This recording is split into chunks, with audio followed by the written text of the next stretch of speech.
Welcome to a Thursday edition of Beyond the Arc. I'm your host, John Gonzalez, alongside in studio, Ashley Nicole Moss. And look at this, making his BTA debut, Chris Walker joins us. Chris, welcome to the show, man. Listen, it's a joy to be here. I love their background. They're 76ers. We'll talk about Ashley. I'm sure, John, I have a couple of comments for her. I think we're on the same side. We're aligned in that regard. Let the record show that if Chris is not nice to me, it may be his last Beyond the Arc appearance, because him and I have had a beef going on this whole week. So clean fight, Chris, clean fight. Let me wait. I'm going to wave the white flag early then. Hold on. Everybody to their separate corners. I'll make sure to adjudicate this thing. Later in the show, we'll see how chippy it gets. Joker wins his third MVP in 4 years. We'll discuss where that puts him on the all-time list. We'll also discuss the very online debate about how NBA players might do in the NFL, and we'll preview tonight's 2 playoff games. But first, Ashley's Knicks are rolling again. They won Game 2, 130-121. They have a 2-0 series lead. The injured and broken, always reeling New York Knicks somehow put up 130 points. Brunson had 29 points. He had a right foot injury. He only played 8 minutes in the first half. They were minus 17, Ash, while he was out. Then he comes back like Willis Reed, plays out of his head, plays the entire second half. But in the course of all that, OG goes down. He had 28 points in 28 minutes, and then he missed most of the second half after leaving the third quarter with a hamstring injury. A little bittersweet here. What's going on with them? Yeah, I mean, listen, it's first of all, Jalen Brunson, if you had any doubts about him as a leader, as a point guard, as a player in general, I hope the more you watch him, the more you are on the side of this guy is as tough as nails. I mean, when he returned in the second half, and within 5 minutes, there was a 15-point swing in favor of the New York Knicks. So he is the nucleus, he is the starter, he is the engine, he is whatever you want to go ahead and name him. He is the reason that the Knicks have gotten this far. But I do want to say, you know, I love after the game, he kind of, in his interview, he said, look, we spoke about this as a team, and we said the little things matter, and we have to do the little things to equal the big thing, and that's winning. Offensive rebounds at the right time, 50-50 balls. I mean, Josh Hart is out there wrestling guys for these basketballs, and to be able to have that kind of a defensive effort with OG going down in the third quarter, Mitchell Robinson not playing, you lose a lot of that rim protection.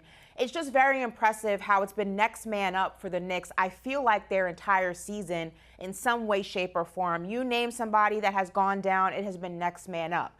Now, injuries are a little bit concerning when you talk about the New York Knicks, and as we look forward to the rest of the playoffs and hopefully Eastern Conference playoffs, you start to wonder how much more this team can take. But as a Knicks fan, I am just enjoying how this team has been fighting 4 quarters of basketball, whether they're up, whether they're down.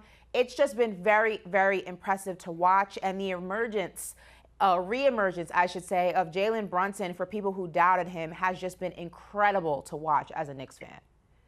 Chris, we talked about this last night on HQ. You see there that they're 26-5 when OG plays, but losing him is a blow, and hamstrings are tricky. How worried should they be here?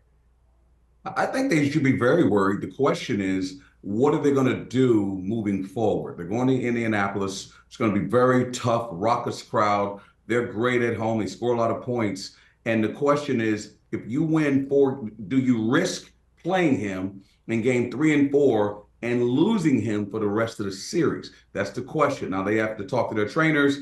Tom Thibodeau has to make the right decision. And if it was me as a coach, I would look closely. He definitely would not play game 3. I agree. Game 3 would not even be close to him going out there. And we'll see how it feels game 4. Because here's the deal. All you have to do is win at home and you win the series. If you can get him healthy for the next couple games at home, then you're fine. And the other thing is this. They're going to have to find, at some point, injuries come to the forefront and they hurt your team. Because what he is, now Josh Hart has become kind of the rock of this team to a degree. But awesome. OG through the season has been the OG. He's a champion. He has a ring, but he's often injured, John, as you pointed out many times. And that's tough. And Jalen Brunson, I thought if he was out for the rest of the game, there was no way they were coming back. So I'm glad that he's okay. And I'll say this just to piggyback on a point that Ashley made about the injuries and stuff. If you know anything about Villanova basketball, and not to just highlight Villanova basketball and Nova Knicks, they have 4 core principles: play hard, play smart, play together, play with pride.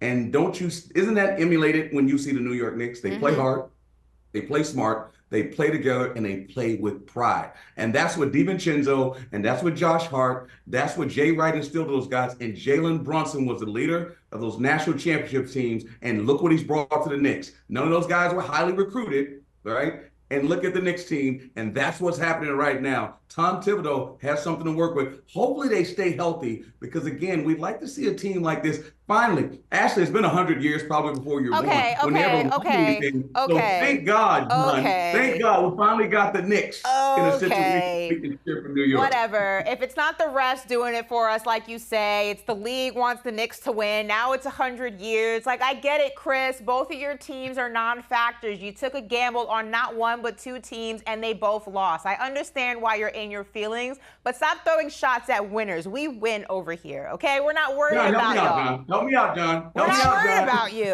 okay? I mean, as I mentioned before, and this is not my line, but somebody put it on Twitter that Knicks fans are like cicadas. You don't hear from them for 17 years, and then they never stop chirping. And like, then what does that make 76ers fans?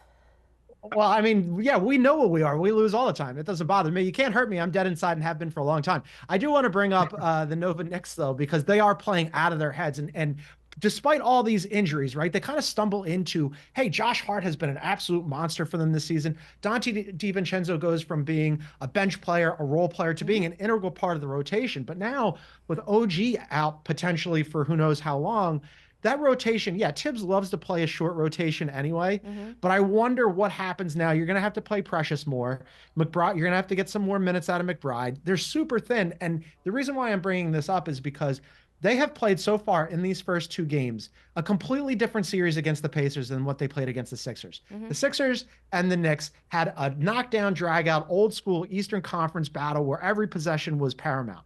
In this series, the Knicks have decided to beat the Pacers at their own game. In the regular season, Pacers played the second fastest pace in the NBA. Only the Wizards, who were horrendous, played faster than them. But the Pacers were good at doing this. And the Knicks, despite the fact that they have all these injuries, were like, okay, you want to play fast? We can do that too. And it kind of blows my mind. And I just wonder if it's sustainable given the roster limitations that they have now. Listen, it's probably not sustainable outside of this Pacers series. And knock on wood, if the Knicks do what they're supposed to do and they face the Celtics, it's not going to be, and listen, anything can happen, but it's more probable that it's going to hurt them the most in that series just because of how deep the Celtics are from top to bottom. We're talking bench, we're talking starters, offense, defense. It's going to be problematic. But everything you said and the Knicks being able to beat the Pacers at their own game on such a short rotation, shorter than what's already short in the playoffs, is just more of a reason why it is absolutely asinine and embarrassing that the Pacers have submitted 78 calls between game one and game two. Chris, listen, I'm not doing this with you, okay? You're jumping the gun. You're jumping the gun. We're gonna get to Rick Carlisle, okay? Because I know that you want to talk about. I know you hate to talk about the refs, but we're gonna talk about the refs. But the Knicks right now, that's all I'm saying is like they're playing at such a breakneck pace, Chris, that like I just wonder. Credit to the Knicks, right? They're 5-0 this season when trailing at the half. They got after the offensive boards in the fourth quarter. They held the Pacers to 48 in the second half after allowing 73 in the first. I just wonder if this is the style of basketball that they really want to play. Listen, I'll say this. Anyway, when playoffs come, look at the Nuggets. You look at the Nuggets off their bench. Who do they play? When you get to the playoffs, rotations tighten. Right? And Joker's never coming out of the game. Jalen Brunson's never coming out of the game. LeBron James is never coming out of the game if he can. So the bottom line is these are pros. This is the end of the year. This is why they get the money. They're going to play the lion's share of the minutes. And you may get a guy and a half off the bench to play in the playoffs. That's why OG is very important, because if you got him as a starting five in your starting five, it helps immeasurably. Now you don't have to put Deuce McBride out there as much. You can spot minute him to come in and make some threes. Precious has to play now. Mitchell's out. But those guys, Josh Hart, DiVincenzo, those guys are going to be out there. They're going to be out there no matter what. They're not playing 10 guys. And the team that has the luxury of doing that, that's great. But you're telling me the Celtics aren't going to play Tatum max minutes and they're going to be putting other guys out there? I disagree. disagree. When it starts getting tight, when it started getting the closing time, the best players are going to be on the floor, max minutes when it comes to winning the championship. So it's going to be tough. And I'll say this to the Knicks.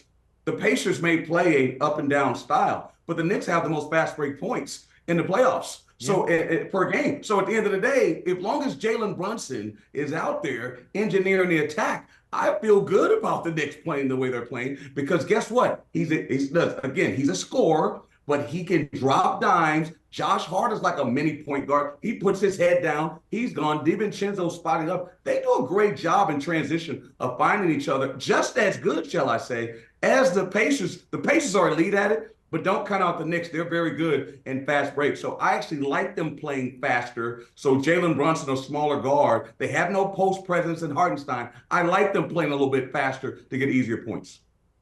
Roster-wise, it almost takes the decision out of Tibbs' hand, but we'll see what happens moving forward with OG. And I know Ashley's very excited to talk about this because she mentioned it already. Rick Carlisle, after game one, he took the high road with the refs. And after game two, as Ashley alluded to, he did not. So we are going to discuss that next, coming up on CBS Sports Network.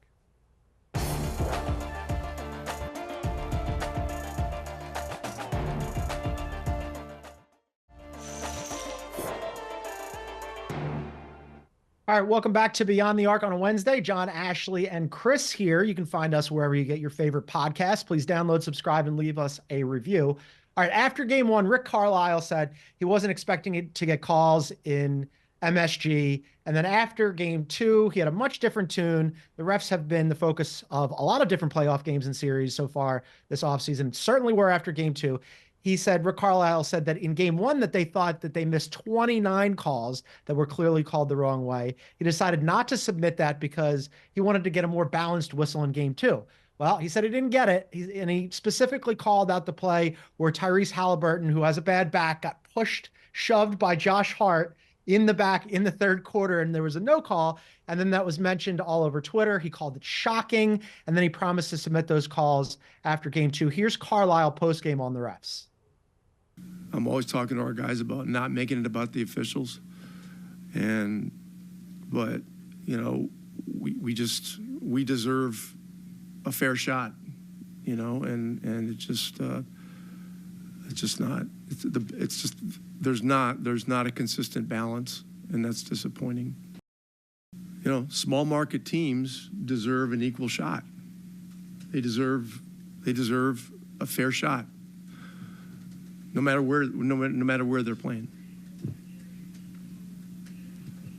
Anybody else? Ooh, so between game one and game two, Ashley's rolling her eyes. Between game one and game two, they submitted 78 calls total that they said that were incorrect. Chris, I have a feeling we know what she's going to say here, but you go first. Is he right? Does he have a point that this is a small market screw job? Listen, Rick Carlisle's been around a long time. Right? He's played with Larry Bird's been a champion. He understands what this is all about. Ashley, fix your face. And you just don't get mad at me for what I'm about to say. The bottom line is 78 calls. Are you serious? Come on, John. 78. Can we say that with a straight face? Thank God we don't go to the Sixers series, because it could be 200. So what I'm saying is, again, I know. What are you going to say, John? Because I was going to say.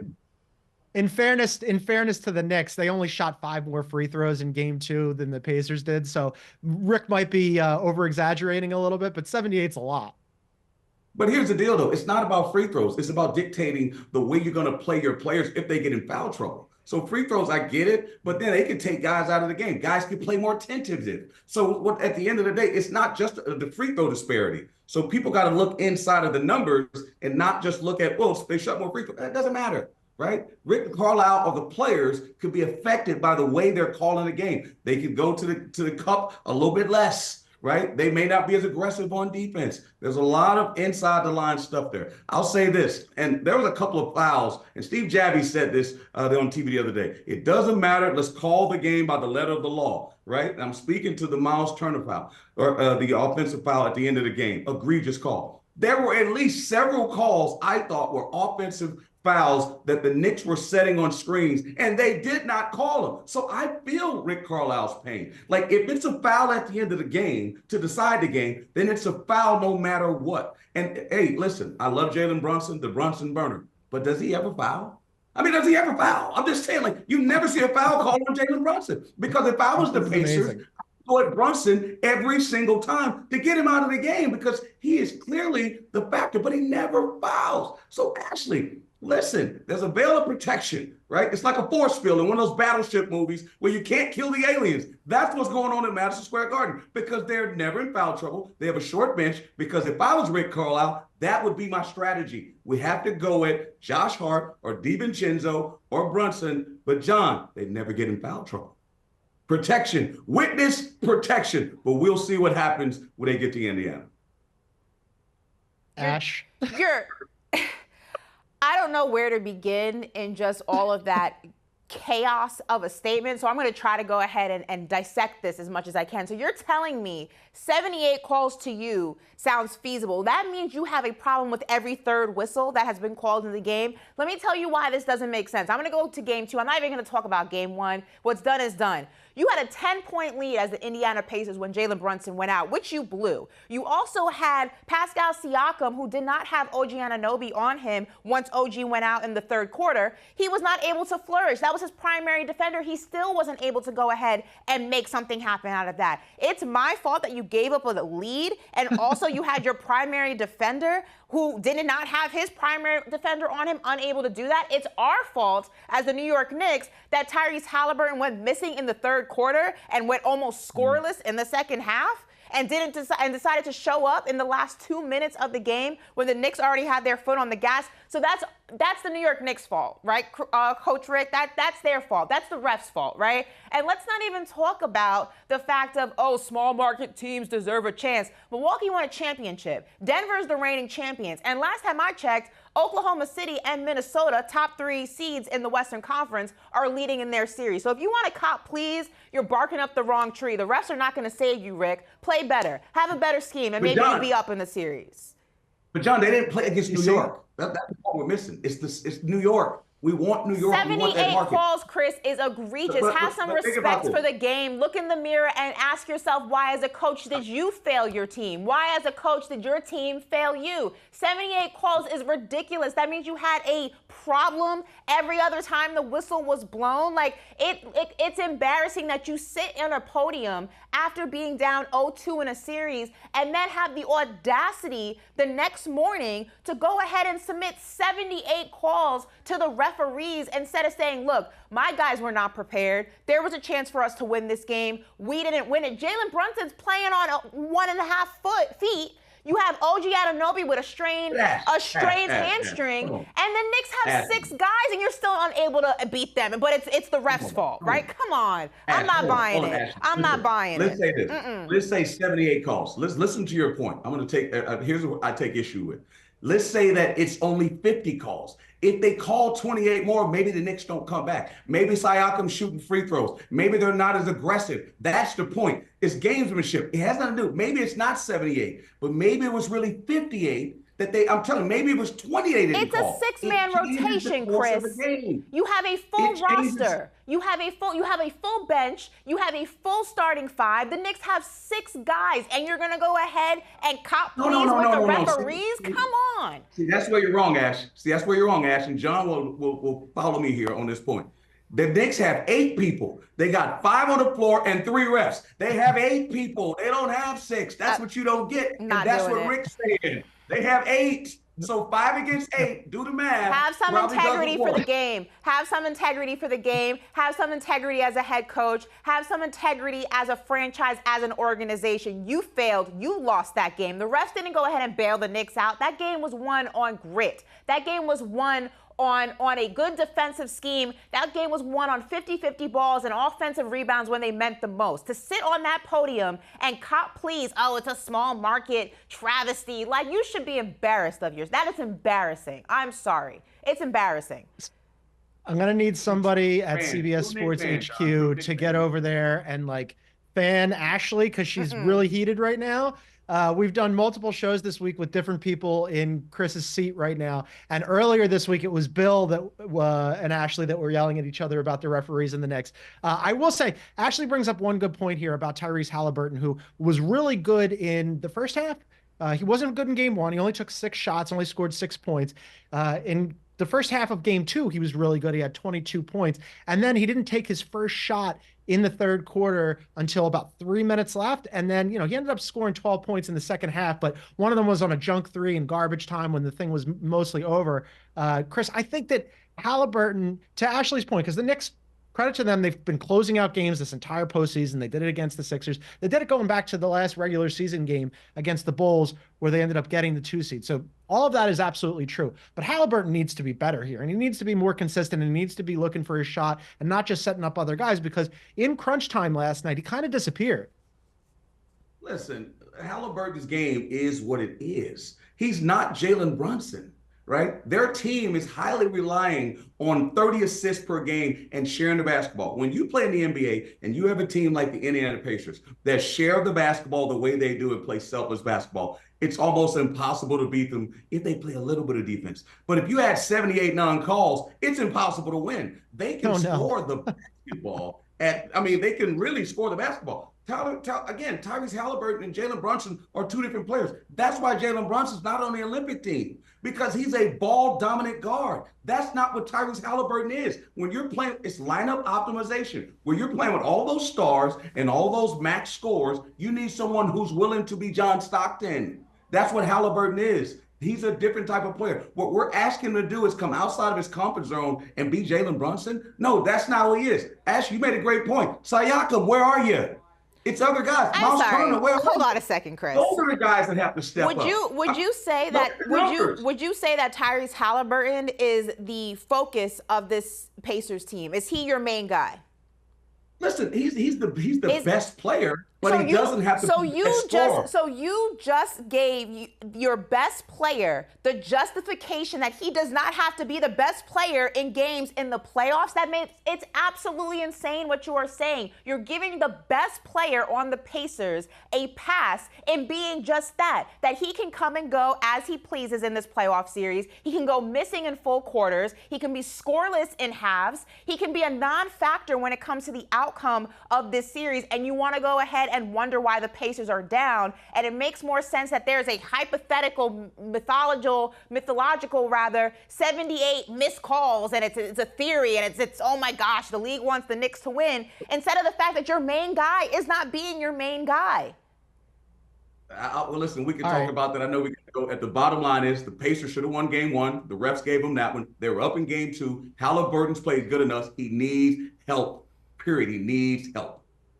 He does need help. The bench has been really good. The other starters got to get involved, especially Siakam and Turner. We'll see if they can climb back into the series in game 3. They're actually favored. Pacers are favored -7 in that one. So we'll see what happens and how many calls the small market, poor put upon Indiana Pacers finally get when they return home. But for now, we're going to take a quick break. And then when we come back, we're going to talk about Joker getting his next MVP award and where that puts him all time. That's coming up on CBS Sports Network.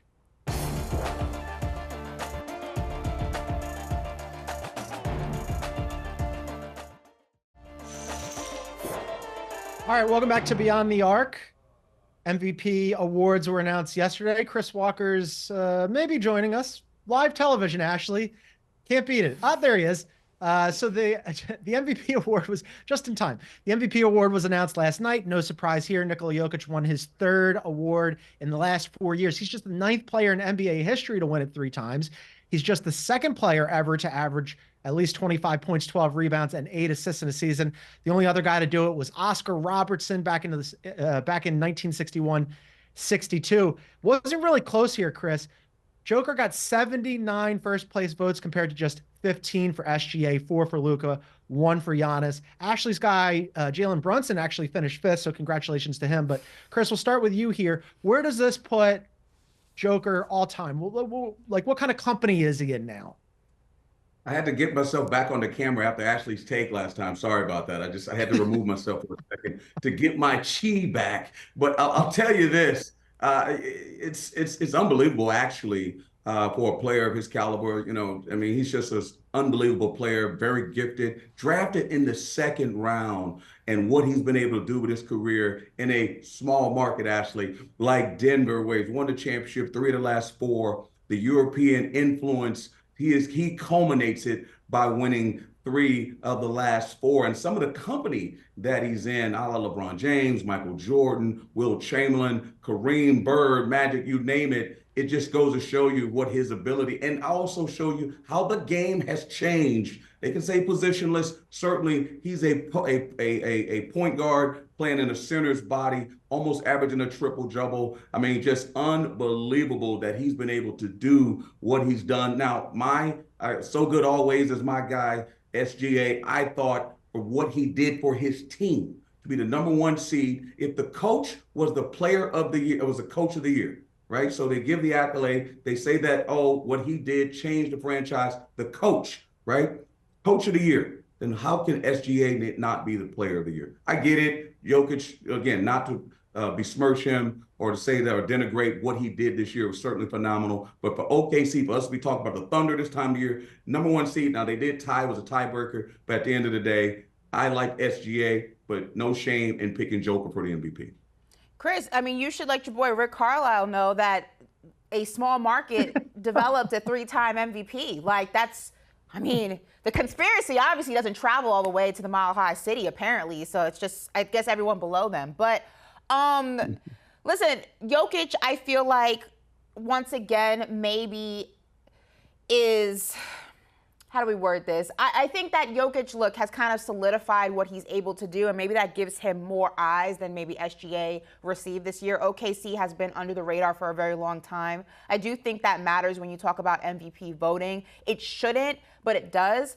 But I think the bigger picture here for me is not so much about the voting process. I think if you went ahead and maybe tighten the qualifications on who was eligible to get a vote casted in the first place. Like, the fact that Sabonis got one first-round vote is insane. That should have gone to someone like SG or Luka. It wouldn't have made the difference, but at least you're tightening the criteria and the people eligible who are actually eligible to receive the award. The fact that Kevin Durant's receiving votes at all is crazy, but for me, the bigger issue is more about the timing of this award, right? Because I think that most people know that Jokic has been phenomenal this entire regular season. But because I think that people are prisoners of the moment, all you really have in the forefront of your mind is that Jokic is down 0-2 in a series that a lot of people have the Denver Nuggets winning. And if you go down in history, the last MVP to actually win the finals was Steph Curry in 2014, 2015. It was LeBron James, Tim Duncan, and Shaq who did it before him. So it has been a huge issue that giving out the MVP award this late into the season, when it is a quote-unquote regular season award, is kind of tarnishing the moment for the MVP. Joel Embiid won MVP, the 76ers got bounced. The year Giannis won MVP, the Milwaukee Bucks got bounced. I mean, the list goes on and on. It's not that it's tarnishing what the award means, because the MVP is the MVP, but for me, it's tarnishing the moment. It's tarnishing the opportunity to really relish in the moment. You got to think about when Dirk won it with the Mavs. Golden State knocked them out. And here you are, the MVP of the league, having to accept this award and be happy about it when you know you're 1-2-3 Cancun. I never understood why the award is given out this late in the season when it has everything to do with the regular season and zero to do with the playoffs. It just makes no sense. Yeah. You know who won it. The votes have been casted. It's weird, and it's always been weird. It's good. It's a good point that you brought up, because the optics here aren't great. I mean, they're down 0-2, and then all of a sudden, Nikola Jokic is doing his press tour last night and going, "Hey, I won an award, and isn't this great?" and whatever. And they're struggling to get back into the series against the Minnesota Timberwolves. He actually talked about this last night. I mean, I don't know. To be honest, I like the last year when I didn't get it, and then we won a championship, much better. But it's a. I don't know what to say. It's it's a journey. It's a process. It's a trusting in your teammates trusting in you. It's just a whole collective effort. Look, I love SGA. I think he's had an awesome season, but statistically, it should be Joker to win this. But it is awkward in the middle of a playoff series where you're down 0-2. They're the first defending champs to lose the first 2 games of a series at home on their floor since 2011. The last time it happened, it was the Lakers. Yeah. They ended up getting swept. And you're sitting there with your award going, "Look at me, I'm the best player in the NBA." But oh yeah, the Minnesota Timberwolves are kicking our behind right now. How do they climb back into this series? Joker in the playoffs has been really good. Last game wasn't great for him. Jamal Murray, he lost his mind the other night and threw a heating pack on the floor and was throwing a temper tantrum. And Michael Malone was throwing a temper tantrum at the refs. But that whole team needs to be better, including Jokic. And Jamal Murray refused to apologize for it, I believe. They were talking. He refused to speak to the media about it. He refused to apologize for it, which is more so for me. Listen, bad games happen in series. Like, there have been reigning champs who don't two-peat. It's very hard to two-peat. It's very hard to three-peat. That's not a knock to the Nuggets. But it's the way that they're losing that I feel like is the biggest red flag. They are just combusting. And it's when you see their body language, that for me is the biggest thing. I mean, Jamal Murray so visibly frustrated that you're throwing things at referees. You just won a championship last season. I mean, you're supposed to be a world champion. You're supposed to have a different aura about you. And it's just like they're so beaten mentally that you don't even care about what's happening on the court at this point. It's just like you expect more of a killer instinct, a back against the wall, we're going to keep fighting instinct from someone who just hoisted a trophy last year. To me, that's the biggest thing. Listen, basketball is all about matchups, right? That's all it's all about is matchups. These teams split during the regular season. And again, this is a point that I think people cannot gloss over.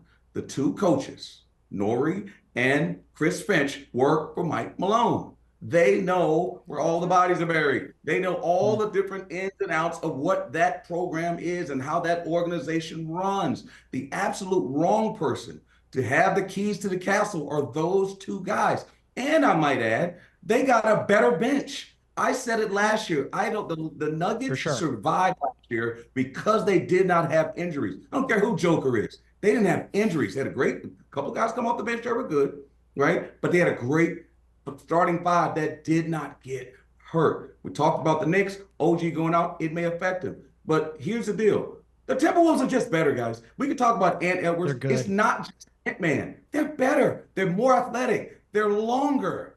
They've just got a better team. And they did it without Rudy Gobert in the second game, 4-time MVP. So now they're going back to the Target Center. We're just seeing what last year's champion is just what it is last year. And to address Jamal Murray, sore winner. You know, how were you when you were beating my Lakers and you knocked down 2 shots? You know, you don't see LeBron throwing stuff on the floor. Like, it's ridiculous. And Mark Davis, let me address him. You don't throw out Mike Malone for running on the floor, but you throw out Rick Carlisle last night for clapping in your face. It's ridiculous. Guys, act like you've been there before. Stop. How about this? Stop acting like a small market team. Right? So my thing is, there we go. Bringing it back full circle. You know, and it's interesting too. You mentioned the two coaches who knew Mike Malone. Tim Connolly, I think it's absolutely fascinating that he ended up building the Denver Nuggets and then he leaves and builds the team to destroy potentially the Denver Nuggets and the Minnesota Timberwolves. What a job by him playing chess against himself. All right, we're going to take a quick break. When we come back, Austin Rivers all of a sudden is back in the news for creating some beef between NBA players and NFL players. Ashley's going to walk us through that. That's coming up on CBS Sports Network.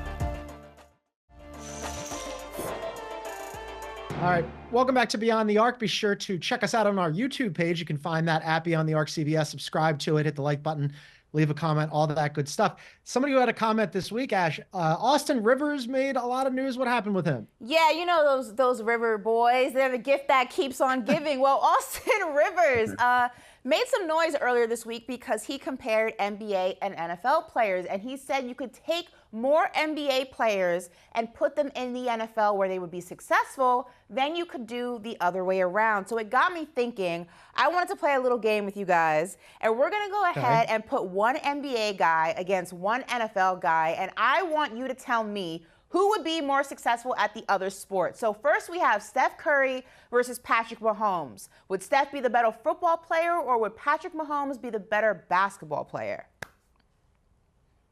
Chris, you go first.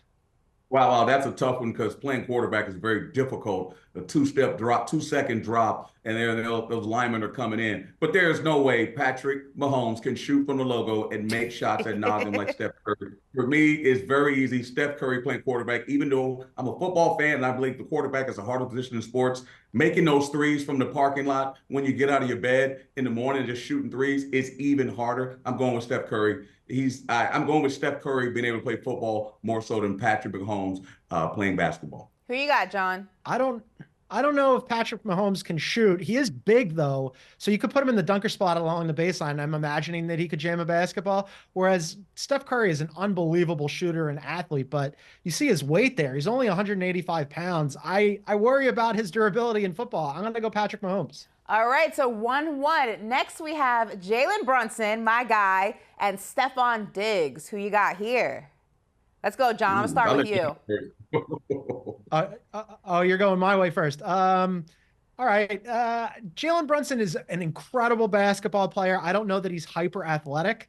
Again, I'm going to go the football player. I don't know if Stephon Diggs can shoot. He is very athletic, though. Once again, I'm just going to drop him into I don't know, a wing position or maybe along the dunker spot in the basically all the football players I'm going to stick in the dunker spot. All right, so two for NFL. Go on, Chris. I'm definitely going Stephon Diggs. You mentioned football is all about speed, how fast you run your 40. It is speed, side to side, inline to inline. Although Jalen Brunson is very shifty, speed is not his forte. Stephon Diggs, you could put him, again, he may be able to play the one spot, just be a guy that can pass and facilitate and never shoot the basketball, but he can defend people because of his foot speed. So I'm going Stephon Diggs. All right, next up, we have Zion versus Aaron Donald. Chris, I'm going to start with you here. That's a good one. You know what? Definitely going Zion playing football because of his fluctuation, his size, his athleticism. He can definitely play on the D line, I believe, with his footwork and do what Aaron Donald. Aaron Donald, I'm sure he's powerful enough to dunk, but there's no way he would have the ability to be elusive and to have the scoring ability and the explosiveness of Zion Williamson. I'm definitely going with Zion playing football. All right, John. Yeah, this is an easy one. It's an absolutely Zion. He's built like a football player. He could play any position along the defensive line. He's very athletic, despite the fact that, as Chris mentioned, his weight is sort of fluctuated. He did lose some weight this season. Credit to Zion Williamson for trying to keep it together. But yeah, I think he'd be a no-brainer. As he could even potentially be like the world's largest tight end. He's really coordinated. So yeah, Zion here. All right, guys, we are now tied 3 for NFL, 3 for NBA. So these next two are going to either make or break the argument. We have Anthony Edwards versus Justin Jefferson. John, I'm going to start with you. It's really hard for me to decide on the football players because I don't know if any of these guys have handles, if they can, Justin Jefferson, you could drop him in. He's very athletic. For sure, he could play defense, right? Defense is, you got to know where to be on the floor, and it's effort and athleticism. I know he can do that. I know he can dunk a ball, but can he shoot? Can he handle? Can he pass? Do any of those other things? I'm not sure. Anthony Edwards is a good one here. I think he would be a really good defensive back. He's hyper athletic. He's got pretty good size that would translate to a defensive back position. Yeah, give me Anthony Edwards in this one. All right, Chris. As soon as I saw Justin Jefferson, I thought about my nephew doing the gritty. But at the end of the day, there is no way that I'm not picking Anthony Edwards. He can play 6'7". He can play wide receiver. He can play tight end. Probably can play quarterback. Probably can play safety. Probably can play linebacker. Need I say more? Love Justin Jefferson. Great athlete. But there's no way Anthony Edwards, I'm not picking him in this one. All right, the grand finale, fellas. We have LeBron James versus Taylor Swift's boyfriend, Travis Kelce. John, who you going with? The answer here is both. Both of these guys would be awesome at the other sport. We know LeBron had played football before. Yeah, no, this would be good. And also Travis Kelce. I got a quick story for you about Travis Kelce. Early in his rookie year when he was injured, he wasn't playing. Nobody really knew who he was. He ended up being in a high-level amateur basketball league, and he was crushing this thing. He was playing under a fake name. It was like Ron Dangerous or something ridiculous like that. It wasn't that, but it was something like that. And he was playing so well that he was like set up to be the MVP of this league. And he's like, I got to get out of this before people figure out who I am. So yes, Travis Kelce would be great at basketball. Who do you have, Chris? it's certainly clear that John's a Swiftie. So at the end of the day, I know he's trying to score some tickets to one of the Taylor Swift concerts, because there is no way I'm picking Travis Kelce over LeBron James, who I believe can do anything on a football field. Come on, John, you know better. Well, listen, fellas, They you have both would be settled the argument. The NBA would be better in the NFL than the other way around. So look like Austin Rivers might have been onto something. Who knows? All right, we're going to take a quick break. When we come back, we're going to preview the 2 playoff games tonight, Celtics and Cavs, and Mavs and Thunder. That's coming up on CBS Sports Network.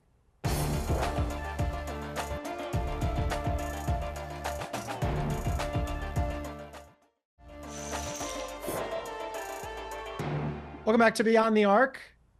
John, Ashley, and Chris here. We're going to preview tonight's games. We'll start with the Celtics and the Cavs. Celtics up 1-0 in that series. Heavy favorites tonight, 13.5-point favorites. Derek White has been shooting the ball extremely well. Had 7 triples in game 1. Went for 38, 25, and 25 in his last 3 games. Chris, Jason Tatum in a little bit of a shooting slump here. Doesn't really seem to matter in this series. It doesn't. And, at some point, it's going to end, the great player that he is. And if you're the Cavaliers, you're sitting there going like, wow, we're getting blown out, and this guy's not even playing well. And no Kristaps Porzingis as well. So, I'm definitely taking the Celtics. I think they're going to cover here. I just think that, the Cavaliers have been terrible on the road, period, in the playoffs. Hopefully they can find their footing when they go back home to Cleveland. But there's no way that Boston's going to, again, have a misstep here like they did last year, or have a misstep like they did in the first series this year. I think they're going to take care of business. And Donovan Mitchell, he just needs help. They got to find a second score. Darius Gardner has been pedestrian There is no at help. best.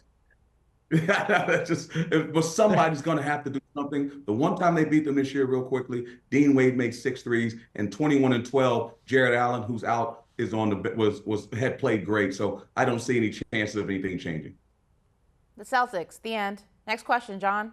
They're not going to get one of your 2 wins tonight, the Cavs? I think if the Cavs are going to not steal one, or are going to get one in this series, it's not going to be in Boston.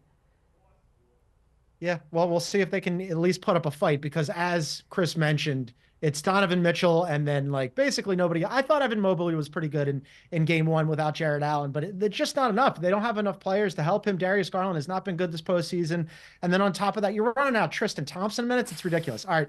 OKC and the Mavs tonight. OKC is up 1-0 in that series. They've won 10 in a row, the Thunder have. They've won 8 in a row at home. They're -5-point favorites tonight, Ash. Do we think the Mavs can climb back into this? Listen, I think the Mavericks, what you saw in game 1 was a little bit of an anomaly. They're usually not that, sloppy with the ball. Their ball security was absolutely atrocious. 6 turnovers in 8 minutes. I do think you need more support from the supporting cast of the Dallas Mavericks. Luka is not 100%. It's limiting a lot of the things that he does really well and putting an even bigger target on Kyrie's back.